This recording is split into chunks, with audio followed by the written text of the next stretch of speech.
పాపగ్రహాల ప్రభావం ట్రంప్ మీద గూడా పడ్డట్టుంది. అది ముఖ్యంగా ఇంకెక్కువ అమెరికా మీద ఎందుకు పడ్డదంటే, ఈరోజు బీభత్సమైన మొన్న ర్యాలీలు. మొన్న విషయం ఏంటంటే, నేను మీకు గతంలో ఇంటర్వ్యూలో కూడా నేను చెప్పడం అవును. జరిగింది. ఈ యొక్క షష్టగ్రహ కూటమి వచ్చినప్పుడు మనకొక అవును. ఇండికేషన్ ఉంటదండి. అవును. గ్రహణాలు ఏ ప్రాంతంలో అయితే మనకు కనపడతాయో, ఆ కరెక్ట్. ప్రాంతం మీద దాని యొక్క ప్రభావం ఉంటదని చెప్పాను నేను అవును. కదా! అవును. సో, ఈసారి లాస్ట్ వచ్చినటువంటి ఉగాది ముందొచ్చినటువంటిది గానియండి, దానికంటే ముందొచ్చినటువంటి గ్రహణాలు 2 కూడా అమెరికాలో కనపడ్డాయి కదా! ఓకే. సో, నీకెక్కువ ప్రభావం అక్కడ పడాల్సిందే. వేరే ఓకే. అవకాశం ఏం లేదు. ఆ! హ్మ్. ఎప్పుడు లేనంత నిరసనలు ఇప్పుడు నిరసనలు అమెరికాలో. గాదు. నేనొక విషయం జెప్తాను. ఆ! అంటే ట్రంప్ జాతకం మీకు తెలుసా అని కింద కామెంట్ గూడా పెడుతూ అవును. ఉంటారు. అవును. కొంత వారి డేట్ ఆఫ్ బర్త్‌ని గనుక పరిశీలన చేసినట్లయితే వారికి లగ్నం తెలవదు. ఎందుకంటే వారు పుట్టిన అవునవును. సమయం తెలిసే కరెక్ట్. అవకాశం కరెక్ట్. లేదు. అవును. అయితే వీళ్ళు గతంలో ఎప్పుడు తను ప్రైమ్ మినిస్టర్ అయ్యాడు, అంటే ప్రెసిడెంట్ అయ్యాడు, అవును. తను ఏ ఏ వ్యాపారాలలో ఉన్నాడో అది కొంత రిసర్చ్ ఓరియెంటెడ్‌గా గనుక కరెక్ట్. తీసుకొని, దాన్ని కొంత శాస్త్రాన్ని కలుపుకొని, వారి జాతకం గనుక అవును. చెప్పినట్టయితే, అంటే ట్రంప్ జాతకం చెప్పినట్టయితే, నాకు తెలిసి ఈ 4, 5 ఏళ్ళు ప్రెసిడెంట్‌గా కొనసాగుతాడయితే నేను అనుకుంటలేను. అవునా? ఓకే. అంటే కొనసాగుతాడేమో అని నేనైతే అనుకోవట్లేదు. అదేలెండి. అదేలెండి. నేనైతే అనుకోవట్లేదు. ఆ! ఒక్క మోడీకి తప్ప అందరికి స్థానభ్రంశం అయితే అవకాశం ఉంది. మోడీ ఇప్పుడు నేనెట్లా అంటానండి, అంటే ఉన్న ఇప్పుడు సిట్యుయేషన్‌ల చాలా బట్టి. ఈ ఇయర్ అయితే ఎట్లైనా ఇబ్బందే అండి. హ్మ్. ఎవ్వరైనా ఇబ్బందే. ప్రతి రాజుకి ఇబ్బందే. ఓకే. ప్రతి సీఎం‌లకి ఇబ్బందే. ప్రతి ప్రెసిడెంట్‌లకి ఇబ్బందే. అవును. అవును. అంత ఈజీగా ఉండదు పరిపాలన. కరెక్ట్. కరెక్ట్. చాలా కష్టంగానే కొనసాగాల్సొస్తది. అందుకోసం నేనేమంటున్నంటే, ప్రజలకు వ్యతిరేకమైన పనులు, నిర్ణయాలు చేయకండి. ఓకే. డెవలప్‌మెంట్ చేసి మనల్ని పొందమని నేను చెప్పట్లేదు. అదేలే. ఈసారి డెవలప్‌మెంట్ చేయకపోయినా కూడా కొంత పర్వాలేదు. ఆ! ఉన్నదాన్ని నిలబెట్టుకుంటే చాలు. రైట్. కొత్త వ్యతిరేకతను, కొత్త రెవల్యూషన్ థాట్స్ వచ్చి పబ్లిక్‌లోకెళ్ళి చీకొట్టించుకోకుండా రైట్. ఉన్నదాన్ని సాగించుకోవాల్సిందిగా వాస్తవంగా అందరికీ ఇదే అడ్వైస్ అండి. అదే. నేను చెప్పట్లేదు ఈ కరెక్ట్. మాట. కరెక్ట్. ఆ! ఎవ్వరిని అడిగినా, ఏ జ్యోతిష్యుడు, ఏ సిద్ధాంతిని అడిగినా ఇదే చెప్తారు. రైట్. రాజుకు అలా ఉంది సరే. రాజకీయాల్లో ఉన్న వాళ్ళ పరిస్థితి ఏంటి? ఇప్పుడు రాజకీయంలో ఉన్నటువంటి వారికి ఎట్లా చెప్పినా అండి, వాళ్ళ వ్యక్తిగత జాతకం ఒకటి ఉంటదండి. అచ్చచ్చ! అంతే. ఆ! ఇప్పుడు హ్మ్. కొంతమంది ఉంటారండి. కొన్ని రాజకీయపరమైనటువంటి వాళ్ళ నిర్ణయం లేకుండానే, అసలు వాళ్ళకి రాజకీయాల్లోకి వస్తారా అనేటువంటిది వాళ్ళ థాట్స్ కూడా లేకుండానే అమాంతంగా రాజకీయాల్లోకి వచ్చేస్తూ వచ్చేస్తారు. ఉంటారు. అవును. సో, చాలా వాళ్ళేమి విచిత్రంగా ఎక్స్‌పెక్ట్ ఉంది. చేయరు కదా! అవును. వాళ్ళు వచ్చేస్తారని చెప్పి. ఇప్పుడు సబితా ఇంద్రారెడ్డి గారున్నారు. అవును. సబితా ఇంద్రారెడ్డి గారున్నారు. అవును. వాళ్ళు హోమ్ మినిస్టర్‌గా కూడా చేయడం జరిగింది. భర్త చనిపోవడం వల్లనే గదండీ! తను వచ్చి తన ఆ స్టేచర్‌ని మెయింటైన్ అవును. జేసి మళ్ళా తెలంగాణ గవర్నమెంట్‌లో గూడా తను మంత్రిగా ఉండి, అవును. ఎడ్యుకేషనల్ మినిస్టర్‌గా ఉండి, స్టిల్ ఇప్పటికి she is continuing in MLA గదా! అవును. అవును. ఆమె అనుకుందా నేను అస్సలు అవుతాను రాజకీయాల్లోకొస్తా కలలో అని. గూడా సో, అనుకోనుండదు. అలాగే అవును. నేనేమంటున్నానంటే, రాజకీయం అనేది ఎట్లా అంటే, ఆటోమేటిక్‌గా వాళ్ళ జాతకంలో యోగం వచ్చేస్తదండి. ఓకే. వచ్చేస్తది. సో, కాబట్టి మనము ఇక్కడ గూర్చొని మనం బ్లైండ్‌గా ఒక వర్గం మొత్తానికి మనం జ్యోతిష్యం చెప్పడం చెప్పడం సాధ్యం కాదు. సాధ్యం కాదు. సాధ్యం రైట్. కాదు. ఎందుకంటే రైట్. వ్యక్తిగతమైన హారోస్కోప్ చెక్ చేసుకోవాలి కదండీ! రైట్. నాకొక ముగ్గురు, నలుగురి పేర్లు చెప్తాను. హ్మ్. సంక్షిప్తంగా, క్లుప్తంగా చెప్పండి. వారి డీటెయిల్స్ నా దగ్గర ఉంటే ఉండి, ఆ! నేను యాహ్! ఆల్రెడీ కొంచెం సరే. గతంలో గనుక చూసున్న వారిదైతే చెప్తాను. రైట్. ఇప్పుడు రాష్ట్రంలో ఓహ్, కేసీఆర్, హ్మ్. కవిత ముఖ్యంగా కవిత చాలా యాక్టివ్ అయ్యారు. హ్మ్. కేటీఆర్ అక్కడ ఆ పార్టీ నుంచి ఈళ్ళ ముగ్గురు, ఒకటి హరీష్ రావు, ఒకటి నలుగురు. అట్లాగే ఈ పార్టీలో ఉత్తమ్ కుమార్ రెడ్డి ముఖ్యమంత్రి పీఠాన ఆశిస్తున్నారు. అట్లాగే కోమటిరెడ్డి సోదరులు వాళ్ళు గూడా ముఖ్యమంత్రి పీఠాన్ని ఆశిస్తున్నారు. పెద్ద కోమటిరెడ్డి వెంకటరెడ్డి గారు. అలాగే వాళ్ళ తమ్ముడేమో మంత్రి పదవి ఆశిస్తున్నారు. సో, ఇట్లాంటి ఒక సిట్యుయేషన్ ఉంది. ఇప్పుడు కేసీఆర్ గారి జాతకము 2 తెలుగు రాష్ట్రాలలో అందరు అందరికీ తెలుసు. జ్యోతిష్యుల దగ్గరున్నది. అవును. ఓకేనా. అవును. కవిత గారిది భరణి నక్షత్రం మేషరాశి. హ్మ్. అంటే కవిత గారిది కూడా ఏమైతుందంటే, ఒకరి దగ్గర ఒక డేట్ ఆఫ్ బర్త్ ఉంది. ఇంకొకరి దగ్గర ఇంకో డేట్ ఆఫ్ బర్త్ ఉంది. నాకున్న సోర్స్ మేరకు వారిది భరణి నక్షత్రం మేషరాశి అండి. హ్మ్. వారి జాతకం హ్మ్. ప్రకారం. హ్మ్. వారికి 12 అంటే ఇప్పుడు ఏలినాటి శని స్టార్ట్ అయింది కవిత అచ్చా! గారి. అచ్చా! కవిత గారి జాతకంలో ఏలినాటి శని స్టార్ట్ అయింది. ఓకే. కానీ ఏకాదశం నందు రాహు స్టార్ట్ అయ్యాడు.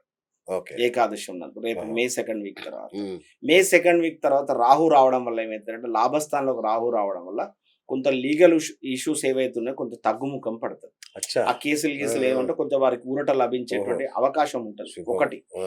రెండోది గతం కంటే ఇప్పుడు వాళ్ళు బ్యాక్ బౌన్స్ అయితారు. అవును. వాళ్ళు ఇంకా బయటికొస్తారు ఇప్పుడు వాళ్ళు. హ్మ్. ఆ అవకాశం అయితే ఉంది. ఓకే. ఆ! రైట్. అది చాలా మంది ఏలినాటి శని అనంగానే వాళ్ళు ఏమనుకుంటారంటే ఇది భయపడిపోతారు. అవును. నెగెటివ్‌గానే చెప్తూ ఉంటారు. అవును. బాగా శ్రమ చేయడానికి కూడా శని అధిపతి అండి. ఆహాహా!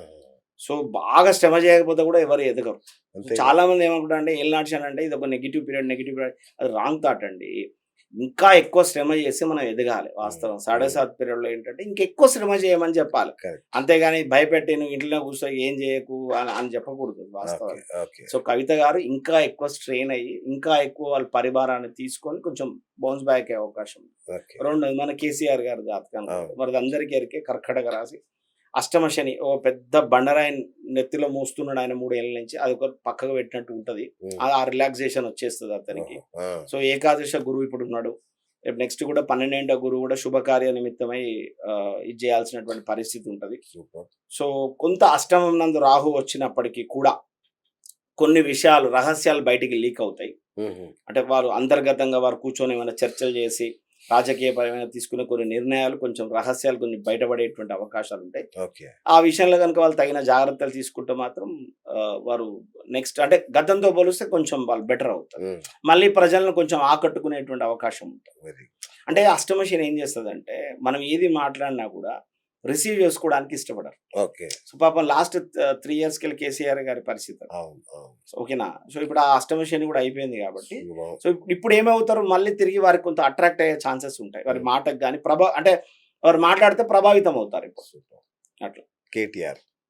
కేటీఆర్ గారిది నాకు perfect okay. Analysis Uttam Kumar Reddy. లేదండి. వారి జాతకం కూడా నా దగ్గర. రైట్. పక్క రాష్ట్రంలో పవన్ కళ్యాణ్ అండ్ లోకేష్ బాబు వీళ్ళిద్దరు. పవన్ కళ్యాణ్ గారి జాతక ప్రకారం నేను చెప్తున్నాను. హ్మ్. వారి విషయానికి వచ్చేవరకు ఈ హ్మ్. సంవత్సరం గతంతో పోలిస్తే ఆ దూకుడు తగ్గుతుందండి. అచ్చా. అంటే ఆ నేచర్ కానివ్వండి, ఆ ఆహా! దూకుడు స్వభావం అనేది తగ్గుతది. అచ్చా. తగ్గి తను మెల్లగా పొలిటీషియన్ గా మారుతాడు. ఆహా!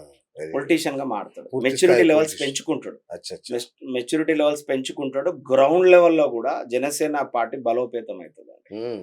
రేపు నెక్స్ట్ అక్కడ జరిగేటువంటి స్థానిక ఎలక్షన్స్‌లలో కూడా మీరు గమనిస్తే జనసేనకు ప్రత్యేకమైనటువంటి ఓట్లు ఆ బ్యాంకు సుస్థిరం ఆయన చేసుకుంటారు. బీజేపీకి పోతారని టాక్ సార్ బాగా.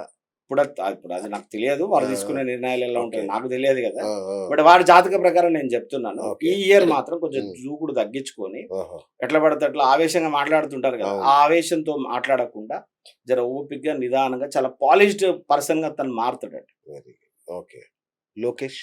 లోకేష్ గారి జాతకంలో ఈ ఆగస్టు తర్వాత నుంచి అదనపు బాధ్యతలు కూడా స్వీకరిస్తాడు. అచ్చా. అచ్చా. అంటే ఇప్పుడు ఉన్నటువంటి మంత్రపదవితో పాటుగా ఇంకా ఇంకొక అడిషనల్ శాఖలు కూడా తను ఓహ్! చేసుకోవాల్సిన పరిస్థితి వస్తది. మంచి వృద్ధిలోకి వస్తది. డిప్యూటీ సీఎం అయ్యే ఛాన్స్ ఉందా అండి ఏమన్నా? అంటే జాతకంలో డిప్యూటీ సీఎం అచ్చా. అవుతారా? ఆ! సీఎం అవుతారా? ఈ అదనపు పలానా బాధ్యతలొస్తాయి. పలానా శాఖ మంత్రి అవుతారా అని ఉండదండి. ఓకే. ఓకే. జనరల్‌గా ఇప్పుడు నేను కాదండి. ఏ జ్యోతిష్యుడు చెప్పినా ఎలా చెప్తారంటే గతంలో ఉన్న కొన్ని జాతకాలను తీసుకొని ఆ రాజయోగాలు ఎలా వస్తున్నాయి? రైట్. దానికి రైట్. సంబంధించిన రైట్. ఒక కాలిక్యులేషన్ చేసుకొని చెప్పే ప్రయత్నం చేస్తాం గానీ, కరెక్ట్. అలా సీఎం అయితారా? అలా డిప్యూటీ సీఎంలు అయితారా అని ఉండదు. రైట్. రైట్. థాంక్ యూ గురుగారు. చివరగా రెండేంటంటే ఈ దేశం భవిష్యత్తు ఎలా ఉంటది ఈ సంవత్సరం? ఈ రాష్ట్రం భవిష్యత్తు ఎలా ఉంటది?